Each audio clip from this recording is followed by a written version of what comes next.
Stanford University. Okay, we want to move on to closed strings. But before I move on to closed strings, it's my habit to do a little bit of mathematics first, or a little bit of reminder. And the thing I want to remind you of tonight is technical. It has to do with the canonical formalism of classical mechanics. This is a reminder. And what I'm reminding you about is Noether's theorem. Anybody remember Noether's theorem? Noether's theorem is the theorem which tells you about conserved quantities and their connection with symmetries. The connection with symmetries is that for every symmetry, there's a conserved quantity.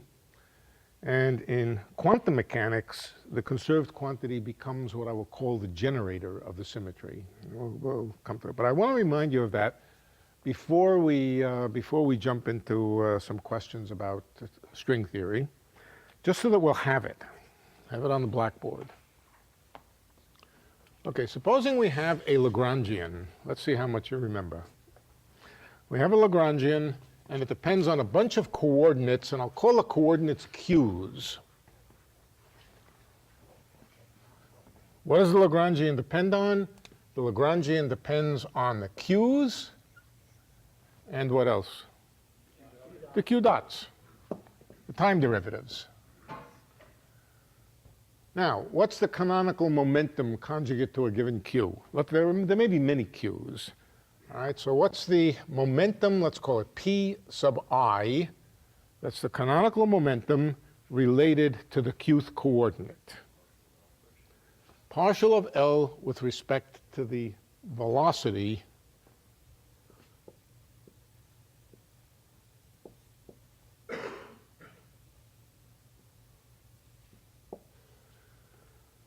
Now, I'm not going to derive for you Noether's theorem. I'm just going to state it for you, remind you what it is.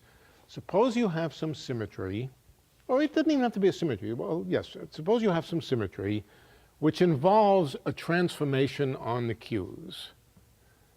It's an infinitesimal symmetry where you just shift things by a little bit. So we'll write it by saying the shift in q under a particular symmetry operation, we'll just call it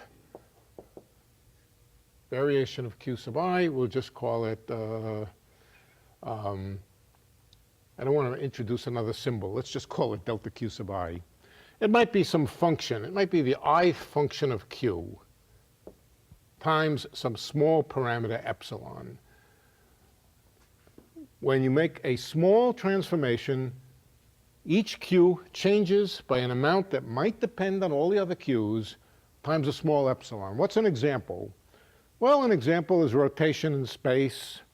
The coordinates x and y of the position of a particle. If you rotate a little bit, the coordinates, each coordinate changes, and it changes by an amount proportional to the small angle. Epsilon would be a small angle here. And in that case, you would have delta x is equal to y, delta y times epsilon, delta y is equal to minus x.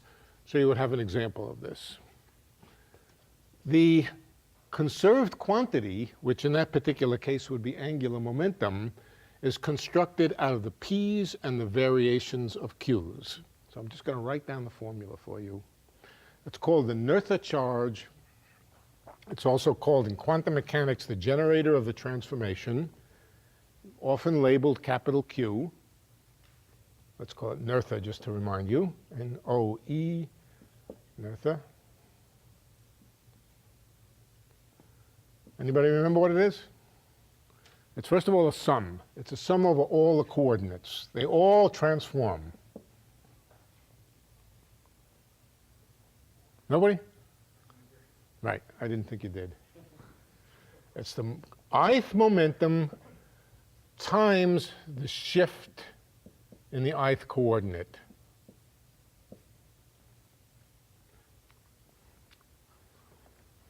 Maybe we should do it. Let's not do an example. This is the formula I want on the blackboard. This is the transformation. Okay. This is the symbol that represents the Noether generator of the operation. In quantum mechanics, it becomes the operator which creates the small change, the operator action on a wave function which induces the symmetry. All right, so that's Noether's theorem. That quantity is conserved, and it's going to come up. Why does it come up? There's all sorts of symmetries in string theory, but in particular, one particular symmetry. Let's now forget the mathematics of Noether's theorem and come to closed strings. Closed strings are strings without ends. Here's a closed string. Let's think of the blackboard as the xy axis. Here's x and y. And there's the string projected onto the xy plane. Now, the string is parameterized by a parameter. For open strings, we call that parameter sigma. And sigma went from what to what? 0 to pi. How about closed strings? What should I run it to for closed strings? I'd be an idiot not to run it from 0 to 2 pi, right? Right. So, some point on the string we will label sigma equals 0. Which point on the string? It really doesn't matter. But we pick a point on the string once and for all, and we label it sigma 0. If we had a little pen and we could mark the string, we would mark it at sigma equals 0 over there. Then halfway around would be sigma equals pi. A quarter of the way around would be sigma equals pi over 2. And 3/4 of the way around would be sigma equals 3 pi over 2. And we're imagining that there's a directionality along the string, the directionality of increasing sigma. There's a sense of a kind of arrow along the string which tells us which direction sigma is increasing, and it's this way. I'm running out of ink again. Now, the string is like a rubber band, and think of it as a kind of marked rubber band. We're going to remove those marks before we're finished. A marked rubber band, sigma equals 0, sigma equals 1 degree, 2 degrees, 3 degrees, 4 degrees, all the way around to 360 degrees, and that gives us a sense along the string. But now, that sense along the string, the orientation of the string, has nothing to do with the clockwiseness or anti-clockwiseness in the xy plane.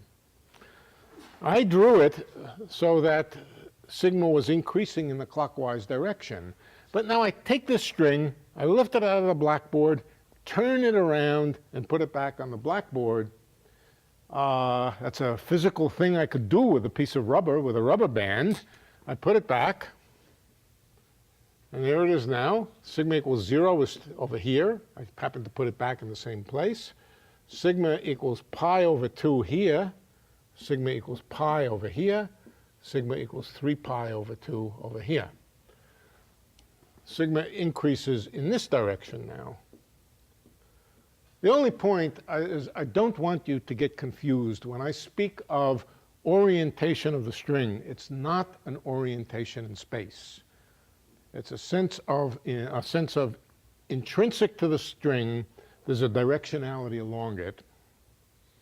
And that directionality we have to keep track of. Okay, now, let's come to waves moving along the string. A wave can move either to the right or to the left. But by right and left, I now mean in the direction of increasing sigma or decreasing sigma. I am not implying anything about the spatial orientation. I'm just imagining a little wiggle in the string, and the little wiggle in the string proceeds in direction of increasing sigma. I will call that a right moving wave. Now, if I turn the string over and planted it back on the blackboard, A right-moving wave would be moving in the opposite direction. So it's not the question of whether it's moving clockwise or anti-clockwise in real space. It's whether it's proceeding from smaller sigma to larger sigma. Yeah.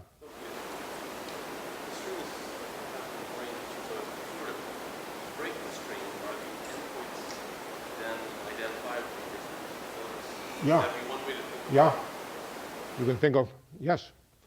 In particular, in the origins of string theory, if you break the string, the only way to break a string is to produce a quark and an antiquark. It's a question of which end is the quark and which end is the antiquark. Right. Now, that doesn't mean that you can't invent string theories where the string is not oriented, but then you can't break them.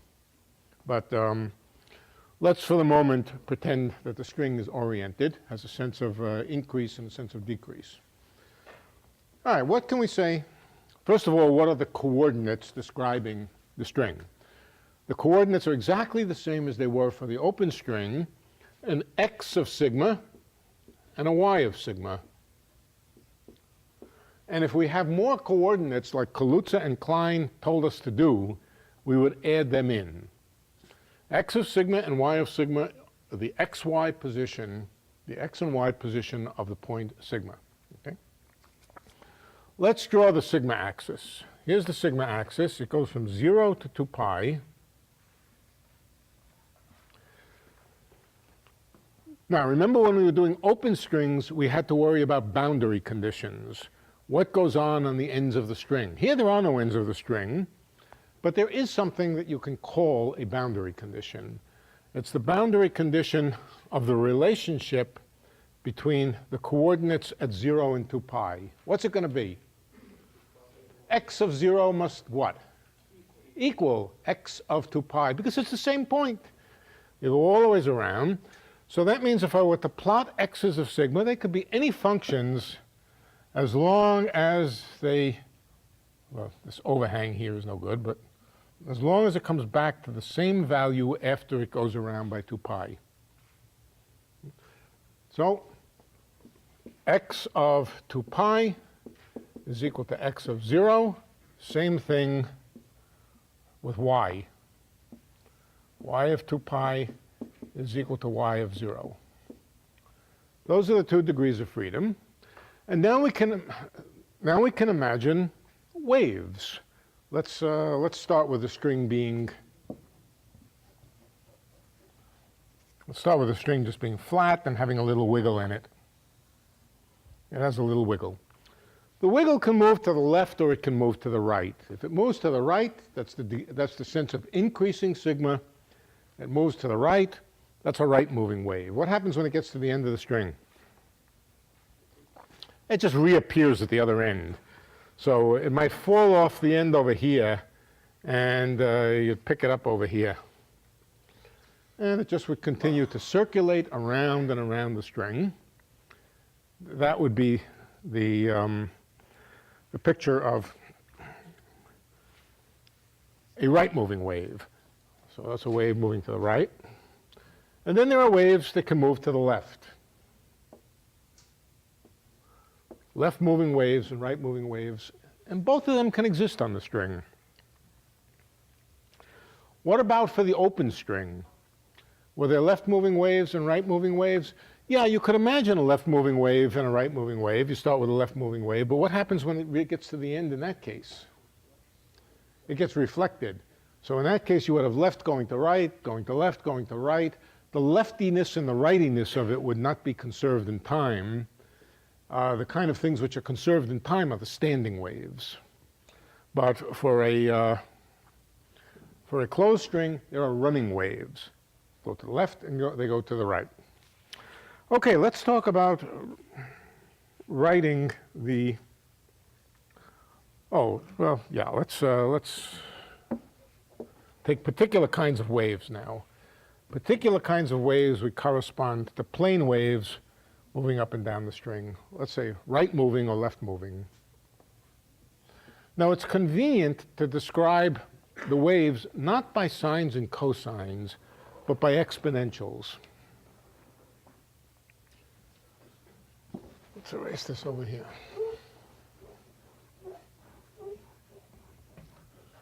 Exponentials are just linear, e to the I sigma, e to the I n sigma.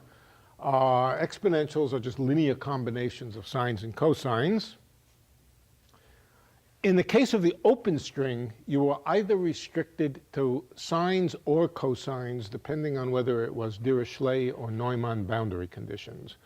For the closed strings, you can have both sines and cosines, but you can also have linear combinations of sines and cosines, so you can have exponential waves propagating to the left or the right. And so the kind of waves that you can imagine are e to the I n sigma, which would be, of course, cosine sigma plus cosine n sigma plus I sine n sigma. We can choose to decompose things into exponentials in this way if we like. So let's do that. Let's take x of sigma. What we're going to do is exactly what we did with the open string. We're going to Fourier transform x of sigma. But now the rule is neither Neumann or Dirichlet, just that it comes back to itself after going around by 2 pi. The general form for the expansion of a function which is periodic with a period 2 pi is a general form, is that it's a sum over all integers of coefficients, let's call them xn, times e to the I n sigma. N can be positive or negative. If n is positive, think of it as a right-moving wave. If n is negative, think of it as a left-moving wave. Okay, let's just check this. Does this really have the property that it comes back to itself when sigma goes from 0 to 2 pi? When sigma is 0, e to the I n sigma is 1. What about when sigma is 2 pi? E to the 2 pi is what? E to the I times 2 pi is what? 1. How about e to the twice 2 pi I? 1. Okay. Right. So every one of these, supposing I were to put over here, instead of n, I were to put n over 2, a half.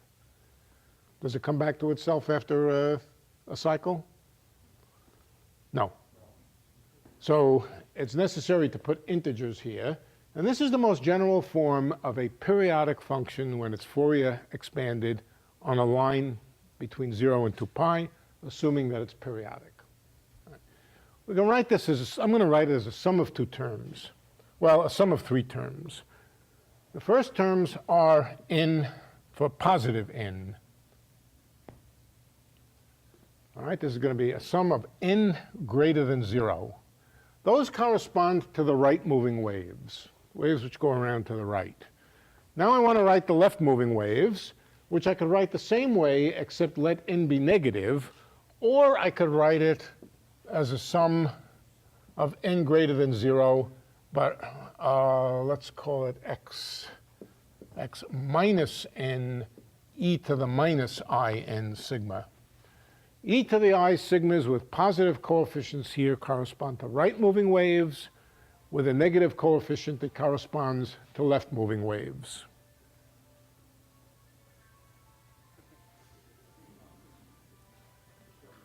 It's beautiful.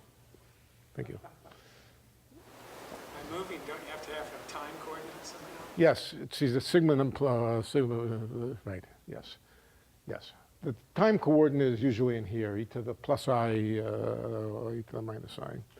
All right, so think of these in any case as left-moving waves and right-moving waves. Something's missing here. N equals 0. All right, so let's put that back in. And what is that? I mean, you know what that is? It's x0, but what's the physics of it? What's the physical meaning of it? Center of gravity, center of mass of the string, the actual location of the string, the center of the string, x0. Same thing for y. Exactly the same thing for y. I think I will not write it, but y of sigma is equal to the same kind of sum, y sub n e to the in sigma, y of minus n e to the minus in sigma. So you can have waves which correspond to fluctuations along the x-axis, waves which correspond to fluctuations along the y-axis. They go around the string, and this is the general form. What do you do with this? You take the Lagrangian for the string, which I haven't written down, but it's exactly the same Lagrangian as for the open string. Exactly the same. The string is still imagined to be made up of little mass points with strings and balls. You write the Lagrangian of the string exactly as before. The only difference is you integrate now from 0 to 2 pi. D sigma, same thing as before. The x by d tau squared, tau is time, minus the x by d sigma squared. It's exactly what we wrote earlier. And we do the same thing for y, plus y terms of exactly the same kind. So we have now a decomposition of x into discrete Fourier modes. We have a Lagrangian. What are the time-dependent things in x of sigma? They're the xn's. The xn's are sort of coordinates describing each oscillation. Each oscillation has a shape, but it also has a time dependence, and the time dependence is buried in the time dependence of these xn's. They are the degrees of freedom. What do we do with this? We take this expansion and plug it into here. You can get x dot by differentiating. That gives you x dot ins. And you can differentiate the x by d sigma by differentiating these coefficient functions here. Right? We could plug into here and calculate the Lagrangian for the whole system. The Lagrangian, I'm not going to do it. We calculate the Lagrangian, and what do we notice about the Lagrangian? What are the xn's going to be? They're going to be harmonic oscillators exactly as they were before. Okay? There will be harmonic oscillators exactly as they were before. Oh, before I do that, let me do something else first. I don't want to write down the harmonic oscillators. I want to look at this formula for a minute. What is the energy? This is the Lagrangian. What's the energy?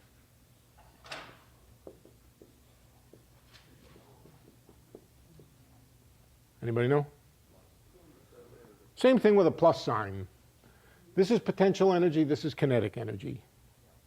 Okay? dx by d tau squared plus dx by d sigma squared. Likewise for y. I'm going to write this in a funny way.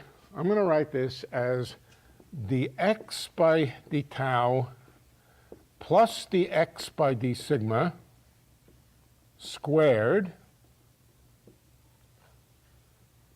plus dx by d tau minus dx by d sigma squared. I think I'm off by a factor of 2. It's probably a 1/2.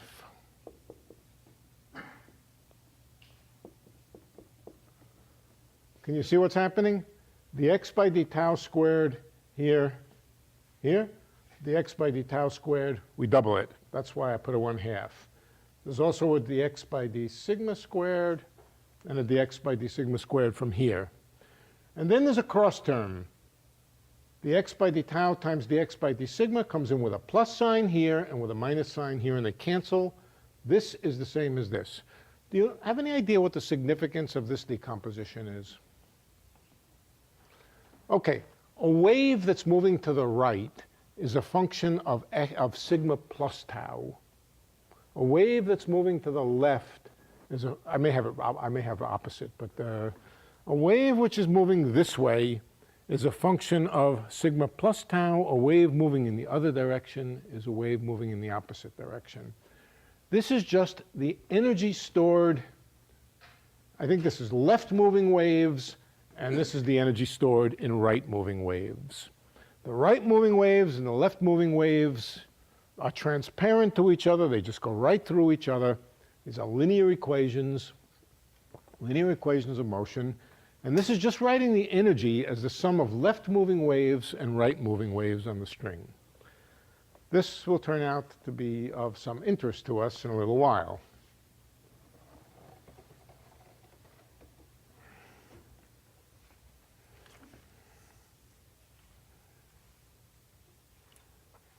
Now let's come to harmonic oscillators. Each of these x's is itself a harmonic oscillator. All right? So we can now start. We don't need to go through the details of constructing the harmonic oscillators out of these things. We can pretty much guess. There's going to be a harmonic oscillator variable for each mode of oscillation. As always, every time there's a mode of oscillation, you can excite it. Excite it with creation and annihilation operators.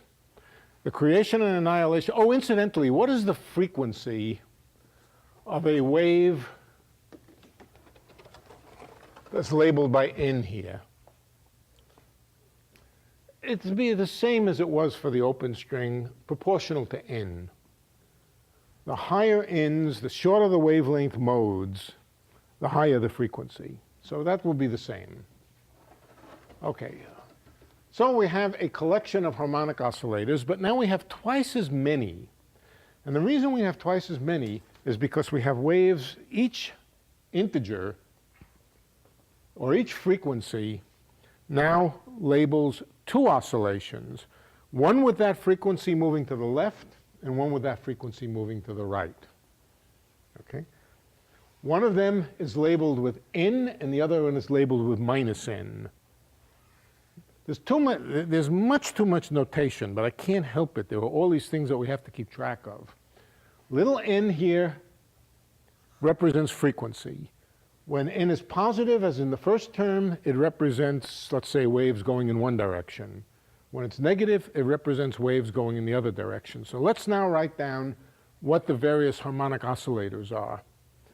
We first of all have I'm not going to bother writing the annihilation operators. The annihilation operators are just the conjugate. The creation operators can create a excitation moving, let's say, to the right, and then we'll just call it A plus sub n. It can also create a different operator, A plus of minus n. If this one creates a right-moving wave on the string, then the other one creates a left-moving wave on the string. Okay, so we first of all have that decomposition. What else? Well, we have x and y. I didn't write everything involving y, but writing y just replicates the same thing for x. What did I call the creation and annihilation operators for the y oscillators last time? I think I called them b. Right, so now we have more. We have b plus n and b minus. Sorry, b plus n and b plus of minus n. Now, I could add to this, if I wanted to write the annihilation operators, 4 more with minus signs up here. I'm not going to let us get confused by too many pluses and minus signs. A and B represent x and y. Plus, that's just creation operator. It excites the, you can keep in mind that there's also minus, but we won't be using it anyway. And n and minus n have to do, well, first of all, n has to do with frequency. The frequency is just n, but plus n and minus n have to do with waves moving in this direction or in that direction. That's the structure of closed string theory. That's it. That's the whole structure of it. But now we can start asking, what is the spectrum? What kind of particles, what kind of excited states will the string have? What's the analog of the photon that we discovered in the open string? You know what I'll do? I'll just remind you about that. For the open string, we didn't have this doubling of minus n and plus n. What we had was just creation operators A and B.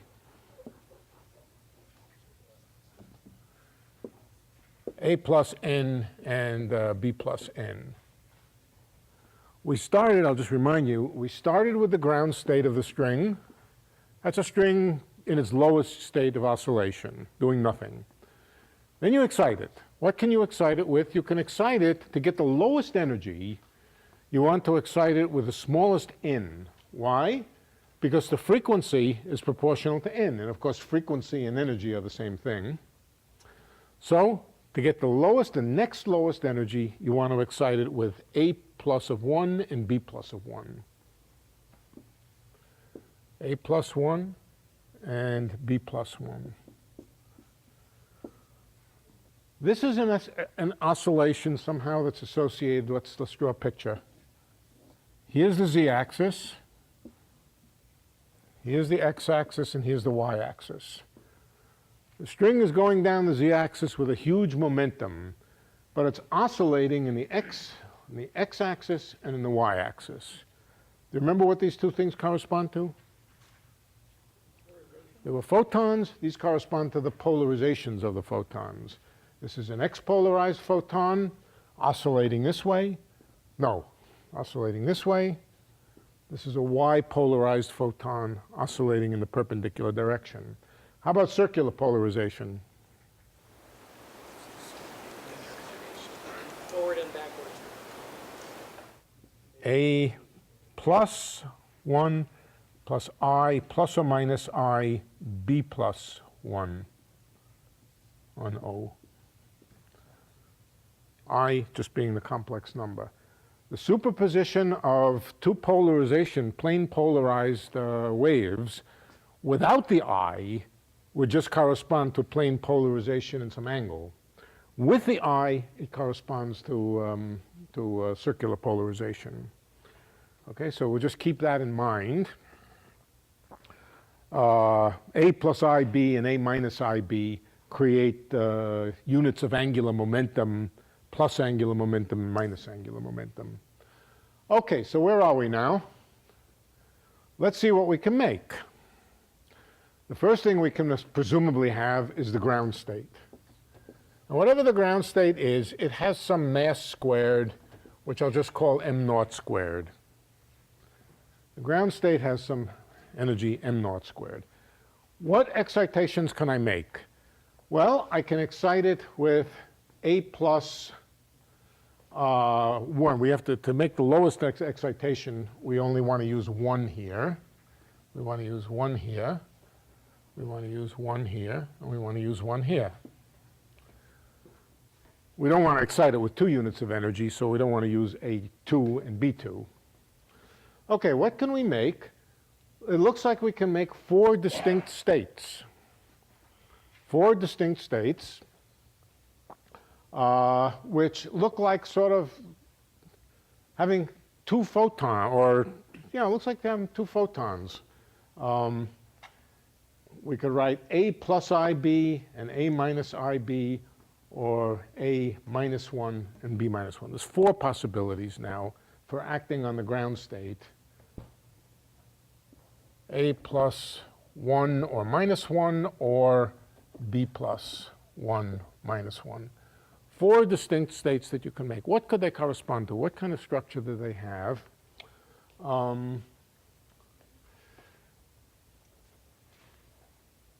First question is, how much angular momentum do they have? Okay. How much angular momentum do they have? Are they really like, let's see, these are, this is basically the first thing you can make. They're not, You don't have to have one unit of angular. what's that? You don't have to have 1 unit of angular. No, they do have 1 unit of angular momentum. They do have 1 unit of angular momentum because you could write them as A plus IB and A minus IB, 1 and minus 1. So in essence, it's just a doubling of what we found here, which means that there are 2 kinds of objects both looking like photons. Right? That doesn't sound so bad. But I'm going to tell you now, right now, that this is not the right picture. Okay, not the right picture. But to see that it's not the right picture, the thing to do is to go to the next level. Number one, if it were the right picture, then you would have two photons, each behaving like a photon. There's no angular momentum zero state here, incidentally. There's no angular momentum zero about that axis. There's just A's and B's, A plus IB, A minus IB. You can't make angular momentum zero out of this combination. That means something about these hypothetical photons. It means they're massless. If you had a massive photon, then it would necessarily be able to have angular momentum plus about the axis of motion, angular momentum minus about that axis, and also angular momentum zero. We discussed that last time. There's no candidate for that here. No candidate for the angular momentum zero. It's just like having two angular momentum 1 and minus 1s. And that doesn't correspond to any possibility other than massless particles. So we might say this theory so far has produced for us a doubling of the photon spectrum. Okay? But to see that that's wrong, you go to the next level. Let's go to the next level. What can you make 1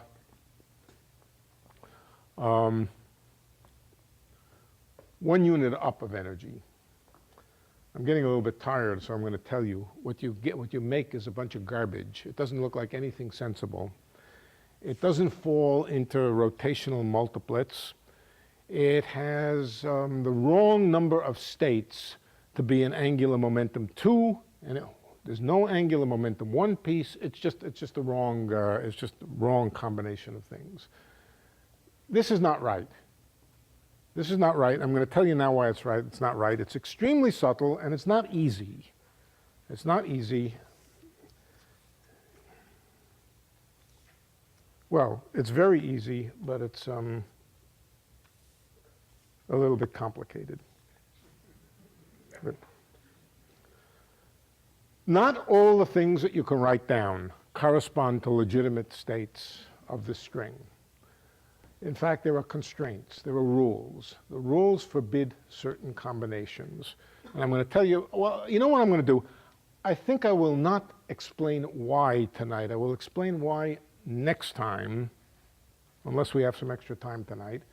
But I'm going to tell you what the rule is. I'm going to tell you a rule, and then we'll try to figure out why it's the rule. The rule is called level matching. And level matching says that the right moving energy and the left moving energy must be the same. Now, you ask me why. Why does the total amount of energy going around to the right have to be the same as the total amount of energy going to the left? For that, we'll have to come back to Noether's theorem. Okay? But let's not do that now. Let's just make it as a postulate. Let's make it as an assumption that the right moving energy and the left moving energy must be equal. Right? What can we say about these states? Well, let's see what ones there are. There's A plus 1 O. That has 1 unit of right moving energy.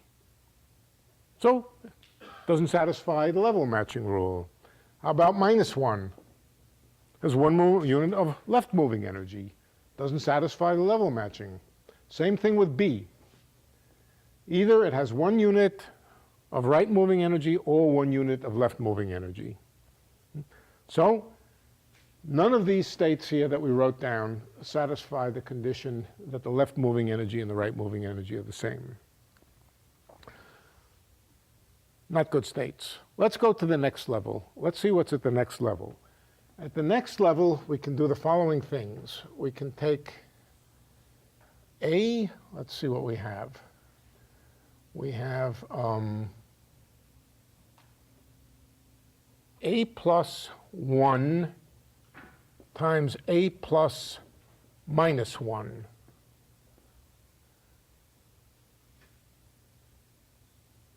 This has 1 unit of left move, or 1 unit of right moving energy and 1 unit of left moving energy. Oh. That satisfies the level matching condition because it has 1 unit of right moving and 1 unit of left moving. I appreciate this is coming out of nowhere, why I'm requiring this to be true, but we'll come back to it. All right, so this is a good state. This is okay. What about A plus, and how much energy does it have? 2 units. All right, next we have A plus, next we have B plus of 1, B plus of minus 1. Same thing, perfectly good state, levels are matched, has much left moving energy as right moving energy. And we can have A plus 1, B plus minus 1. Yeah, B plus minus 1. A positive unit, a right moving bit of energy and a left moving bit of energy. This is also a good state. And what about A plus minus 1, B plus 1? Oh, also good. As long as they're matched, 1 and minus 1. All of these have 2 units of energy because they have 2 oscillators of the first frequency. Now, is there anything else with the same energy? A2. So let's write down over here. A2 plus O. This is A2 plus A minus 2 plus O. How about B plus?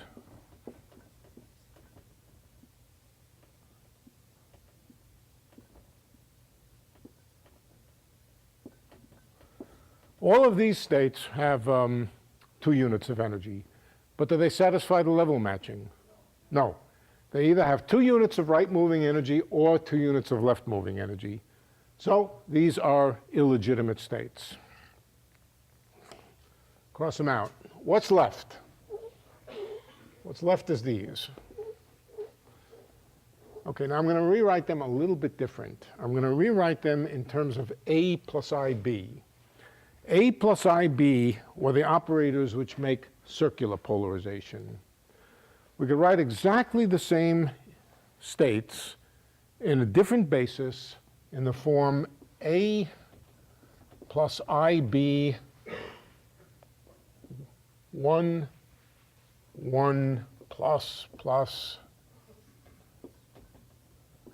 times A1 plus IB plus 1. What would you think this makes? Anybody got an idea? What did A plus IB make for the photon? Circular polarization, which meant angular momentum plus 1. What about this? Whatever you've done for the photon, you did it twice. Spin 2.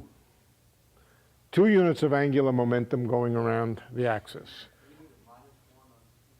No. No. You mean here? No. Oh, sorry. Thank you. Yes, you're right. Otherwise, it wouldn't be level match. No. Sorry, not right. I don't have it right. Plus 1 minus 1. This gives you plus 1 unit of energy. This gives you minus. No, this gives you a right moving thing. This gives you a left moving thing. Right times left is level matched. That's the right way to think about it. What else can you have?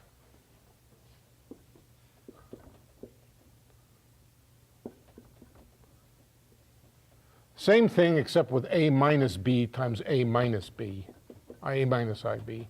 How about that? What would that make? If this is like 2 right-handed photons adding up to spin 2, this is like 2 left-handed photons adding up to angular momentum minus 2 about the z-axis. All right? So first of all, we have angular momentum 2. We have angular momentum minus 2. There were 4 independent states here, so we're missing something. 4 linearly independent combinations. What else can we make? We can make, let's just write it, A1 plus IB1 I'm not going to put the pluses, forget the pluses.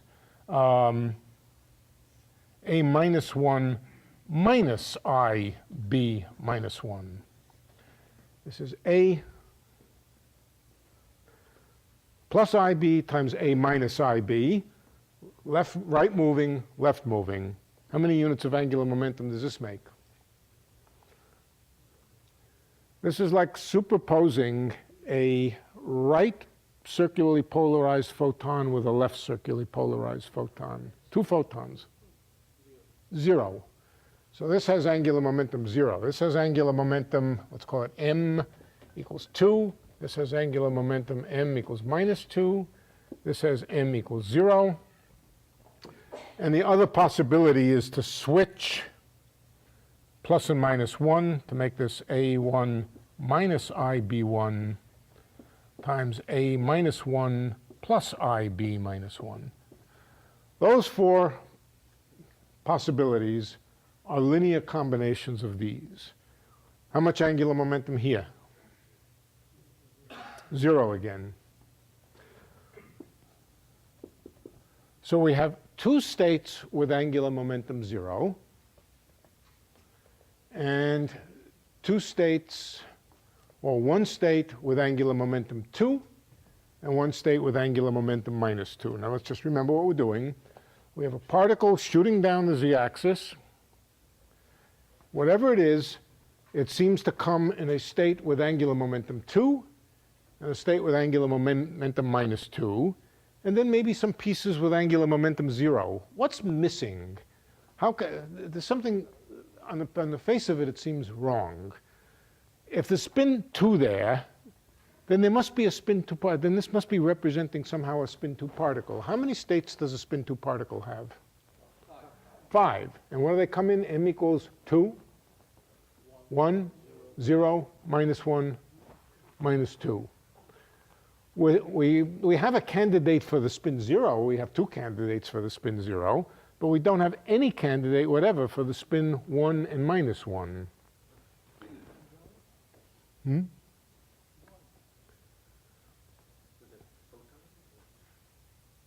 No. This is, we said, could this be a spin 2 particle? All right. Right. Could it be a spin 2 particle? Forget we're calling it a graviton. Let's just call it, could it be a spin 2 particle?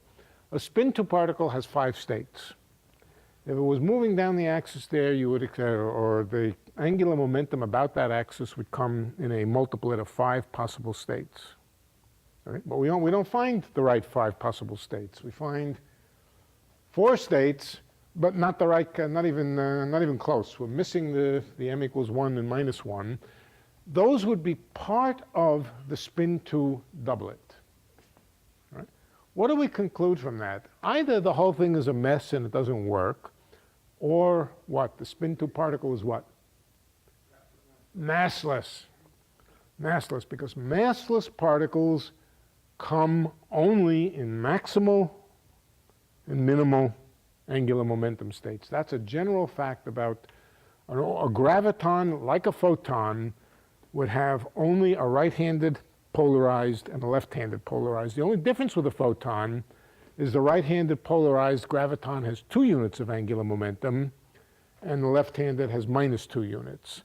Gravitons do not come in things with angular momentum 1 or angular momentum 0. So we have here the only possible interpretation, if this is to make sense, is that there's a graviton here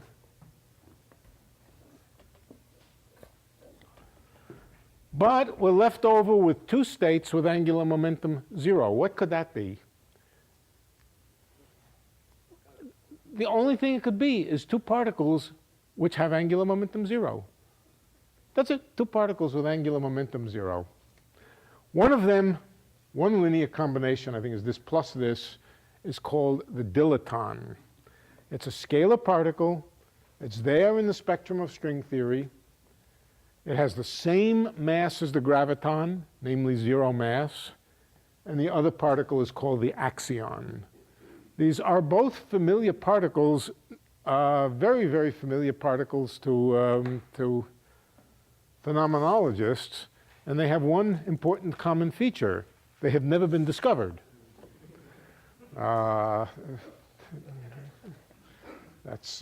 This is a fact about them.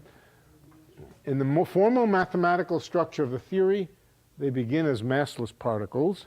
The interesting question is, can you get rid of these somehow without getting rid of this? And the answer is yes. These are not necessarily there. This is necessarily there. So what we found then for the closed string is something new. We found massless spin 2 particles. The only thing that we haven't explained is why this level matching. Why do we require this funny rule that the amount of energy circulating to the right should be the same as the amount of energy circulating to the left? Maybe we'll go through it. It's not complicated. It is subtle. Why was a special direction that you see it?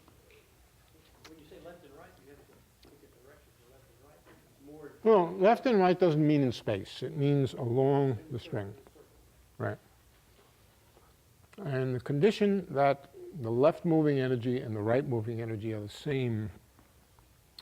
Well, I'll tell you what, let's take a break for a few minutes. I'll tell you what the condition is. I'm not sure I'll derive it or not, but I'll tell you what the condition which implies it is. We'll derive it. Okay, we've sort of gotten into the technical details of the spectrum of strings and so forth, and the one missing piece was this level matching. I'm going to tell you what the level matching is now, what it means first of all, and then I will derive it for you. Whether you will recognize the steps in the derivation or not, I don't know.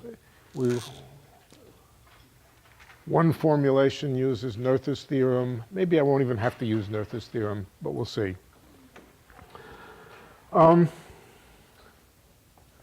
The question is the point sigma equals 0 really a physically special point? Or doesn't it matter which point you call sigma equals 0? There's another way of asking the question of whether the state of a string should be invariant under changing what you call the origin of the sigma coordinate. Now, it's not obvious what the answer is. It could be that there's a special point on the string that's marked by a little piece, a little bit of ink, you know, like that point can be special. Right? It could also be that there is nothing special about any point, and that the theory has to be symmetric or invariant under shifting the parameter sigma. That's what it comes down to. And whether the states of a string are invariant with respect to shifting that parameter. That is a fundamental question. It's clearly a fundamental question. I haven't stated exactly what it means yet, but I'll state it now. We could begin by thinking of the string as a discrete collection of points. And then instead of having x of sigma and y of sigma, we would have x of I. Let's call it x sub I and y sub I. What is x sub I and y sub I? X sub I and y sub I are just the positions of the point I units down the string. I might run from 1 to n, up to n. All right, now, next, what is the quantum wave function of a string? Well, if we think of the string as just a collection of point particles, at least temporarily, then the wave function of a string, the quantum state vector of a system, what would it be a function of? The x's, the positions, x's and y's. Let me leave out the y's. x1, x2, x3, up to xn. But why did I start with x1 over here? Why didn't I start with x2 over there and cycle around and say psi of x2 dot dot dot dot dot xn x1? No special reason. Why not?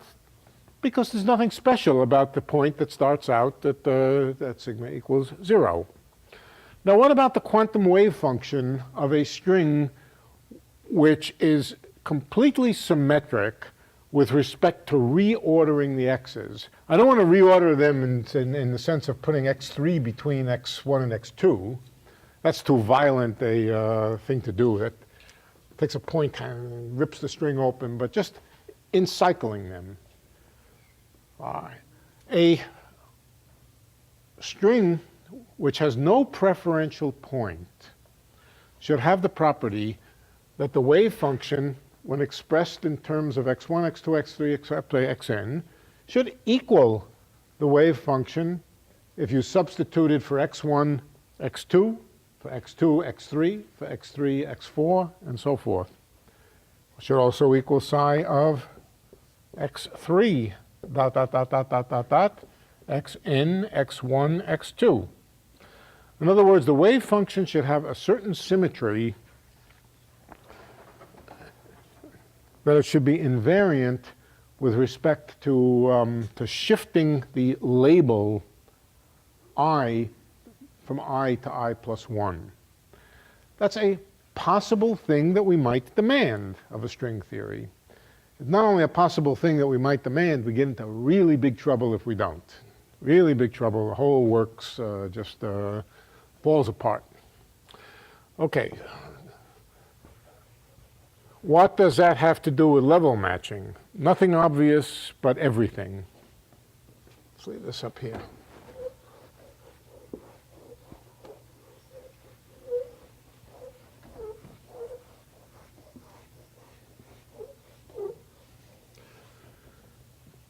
Okay. Supposing now I go from the discrete string to the continuous string. What's the corresponding thing here? Instead of saying that the symmetry is, or the operation of interest is xi goes to xi plus 1 modulo n, cycling around on n, what's the right thing to say if the index I is replaced by the continuous variable sigma? Sigma goes to sigma plus epsilon? Right. All right. So it says that the wave function, which is a function of x of sigma, it's a function of a function. What's a function of a function called? A functional.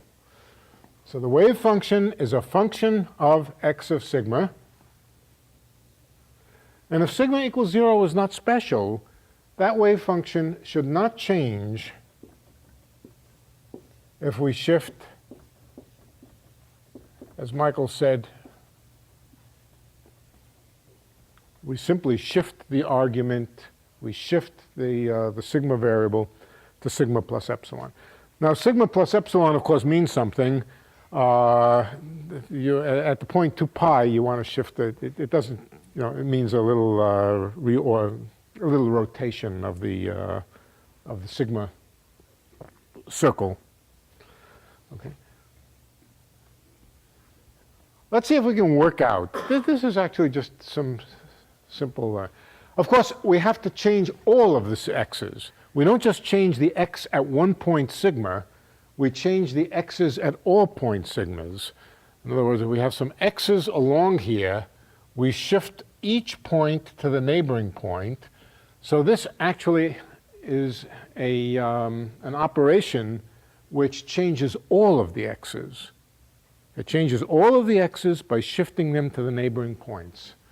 Okay, let's see if we can write down this in another way. Let me rewrite it by writing psi of x of sigma minus psi of x of sigma, like this, equals 0. It's a small change in the wave function if I make this little change where every x goes to the x at the neighboring position. Is there some prime in there? Where? Well, you're saying psi and psi prime. No, it's the same function. Yeah, okay. No. Same function. Okay, this equals 0. All right, let's work it out. What we've done here is taken a function of a variable. It's actually a functional of a continuous set of things, but let's just treat it as a function. How do we calculate what's going on here? Well, we write that this is the small change in psi when you change x at point sigma times the change in x. This is the change in psi when you change x times the change in x. How much does x change? How much does x change in going from x at sigma plus epsilon to x at sigma?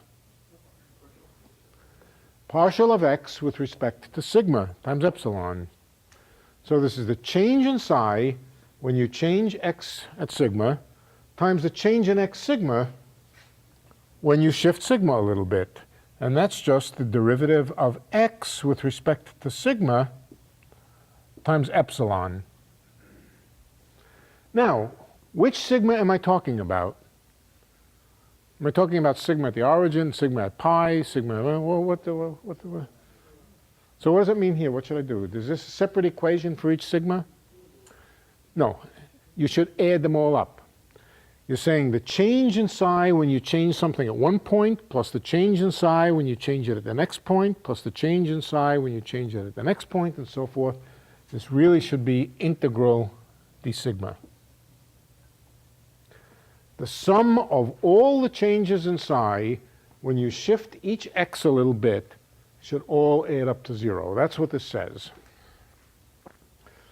We can get rid of the epsilon now.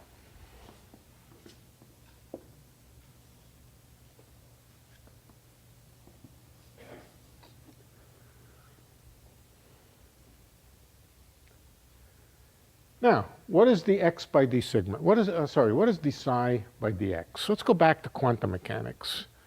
In quantum mechanics, we again have p's and q's. But how is a p related to the corresponding q in quantum mechanics?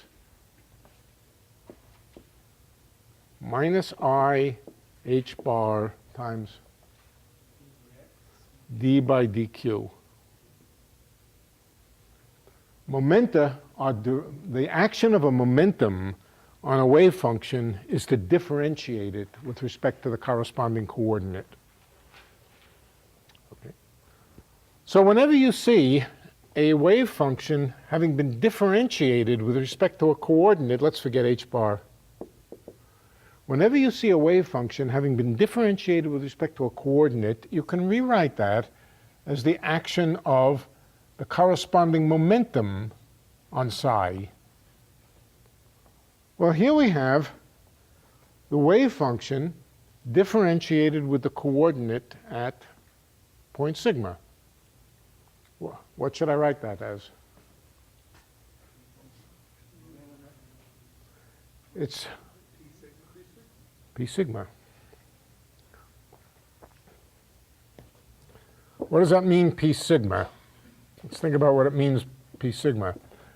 We have a string, and it has a bunch of points x of sigma. And of course, the points have velocities. The velocities of those points are their momenta. Remember, we're just doing basically non-relativistic physics. We know in non-relativistic physics, velocity is momentum. So all this is now is that each point on this string here, each little mass point has its own momentum, p of sigma. And what do I find? I find out that the condition that the wave function be invariant under reparameterizations of the sigma axis. In other words, just shifting the sigma axis is the condition that a certain integral, p of sigma times dx d sigma is equal to 0, but p of sigma is nothing but, where is it? is nothing but the velocity, x dot of sigma, or dx d tau.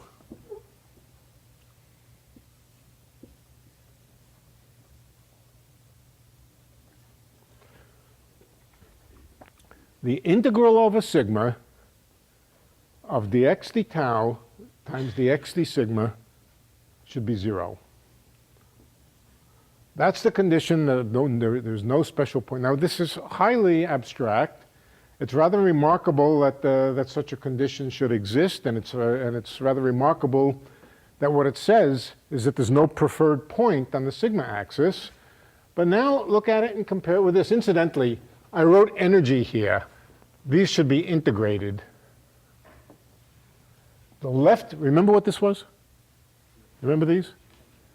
The left moving energy and the right moving energy. The left moving energy and the right moving energy. Okay. The sum of the left moving energy and the right moving energy is just the energy. What about the difference of the left moving energy and the right moving energy? What's left over when you take the difference? Instead of the sum, let's take the difference. Difference of the left moving energy and the right moving energy. What's left? This. Dumb question. The integral sign would go between the half and the. You got them different on the two. The location of the integral sign. One place you have it in between the half and the bracketed. Okay. Okay. And I don't even have no half here, but that doesn't matter. If you were to take the difference of the left, for whatever reason, let's take the difference of the left moving energy and the right moving energy, then the dx by d tau squares would cancel, the dx by d sigma squares would cancel, but the cross terms would add, and you would be left with exactly this. All right? So, the condition that the wave function not change when you shift the sigma axis winds up being nothing but the statement that the left moving energy and the right moving energy should be the same. Isn't that curious? That's the condition. If you have a string, or if you have a theory of strings which says that there are no preferred points, or that the sigma axis does not have any preferred point, and that the wave function or the state vector of the string doesn't change when you just arbitrarily come and change the sigma parameterization, you shift the sigma axis, then that becomes the condition that the left moving energy and the right moving energy are equal. That was the level matching condition. Left moving energy equals right moving energy. So the content of throwing away all these states which don't match the energy going around this way and energy going around that way, that's the content of saying that we're talking about a theory of strings in which the string does not have a preferred point along its sigma direction, does not have a special point that's called sigma equals 0. I find this a very beautiful fact in many ways, and it throws away a very large portion of the spectrum that you can make out of the strings. Happens that it throws away just the portion which you can't fit together into angular momentum multiplets of sensible particles. It throws away, for example, those, it throws away big chunks of the spectrum. Leaves the photon. Photon, why does it leave the photon? Because the photons are open strings and it doesn't care about this. It leaves the graviton, and it leaves the dilaton, and it leaves the axion as the massless strings, and then whatever else is there. So you can work out for yourself what will be at the next level, and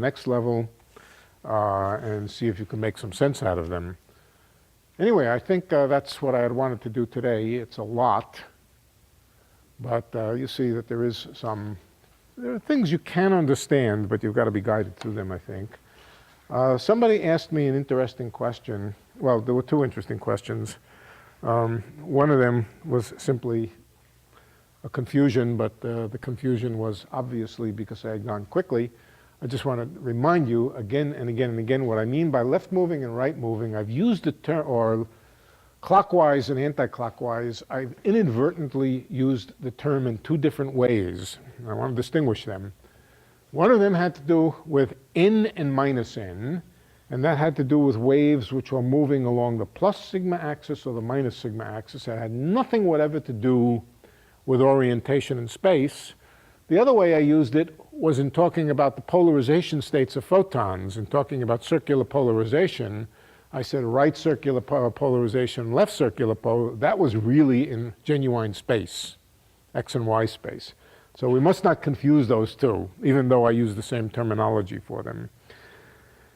The other question that I was asked, we've been going through some of the technical details of string theory. What is it? What kind of constructions go into it?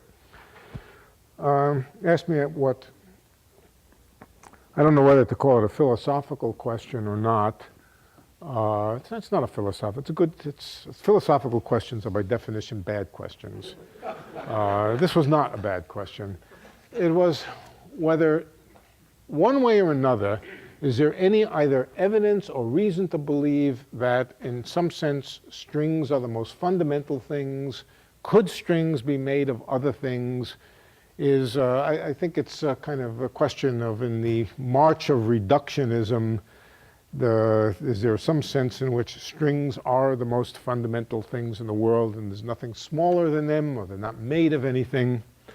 And I gave an answer which was the ultimate hedge, or the ultimate waffle, and that was, we have learned that that's not a good question. So let me say a little bit about it.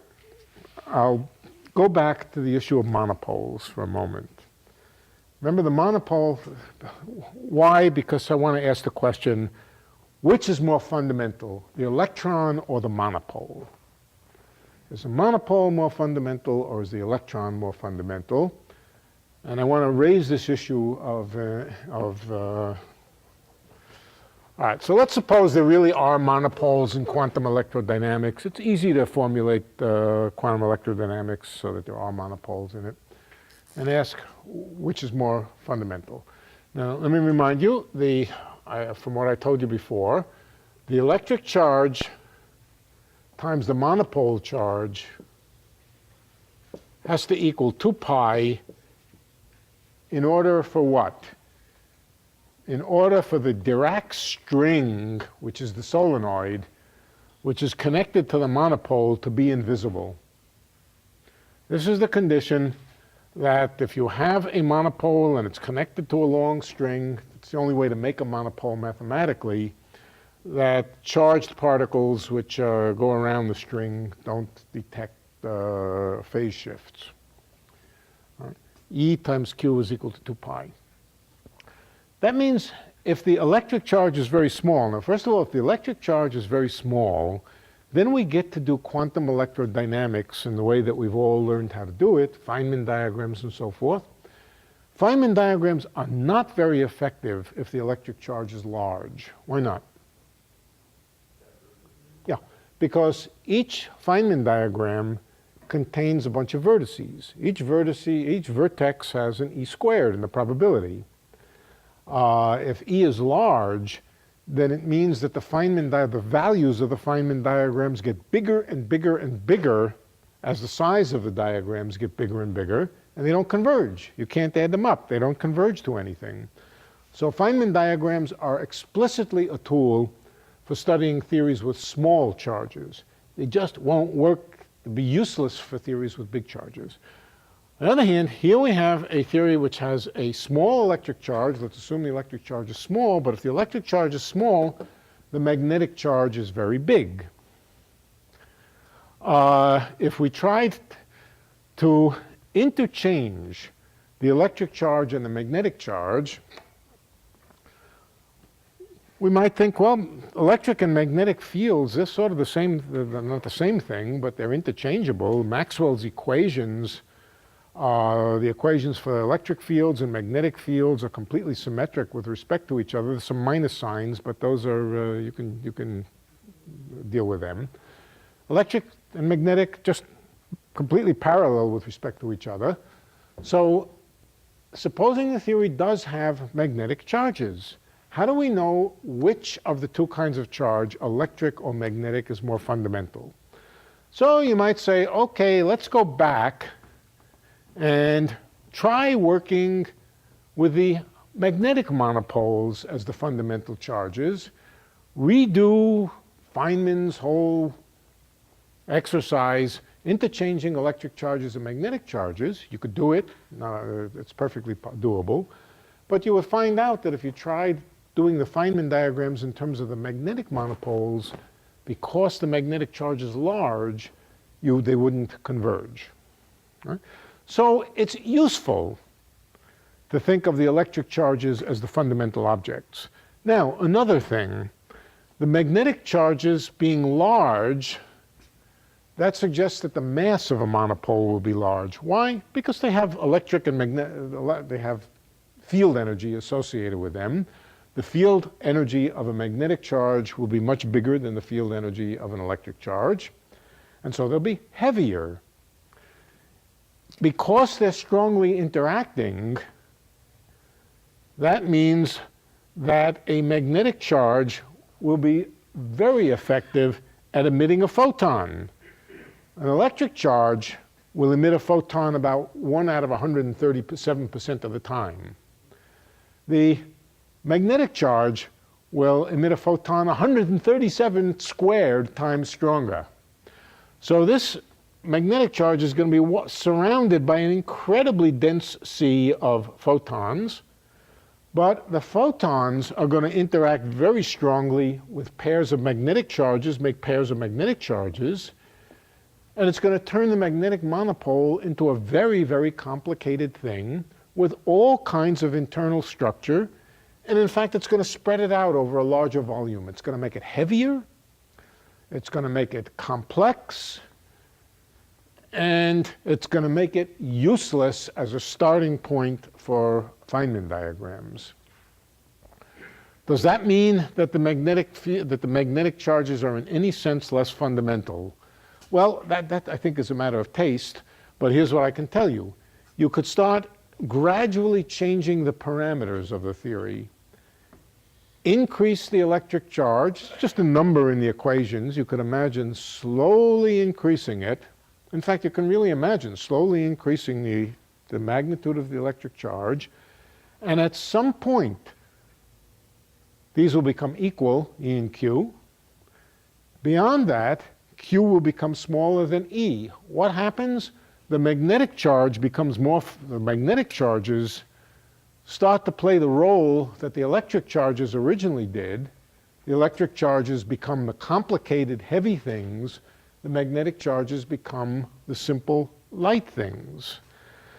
The question of whether something is composite or fundamental should really be asked in the following way. You should ask, is it useful to think of it one way or the other? And whether it's useful or not may depend on the values of the parameters in the theory. It may depend on the values. They may depend on the environment. There might even be situations where there are control knobs that you can turn, which winds up turning the magnetic charges into something more fundamental than the electric charges. This really can happen. You can imagine this happening. And so there's no invariant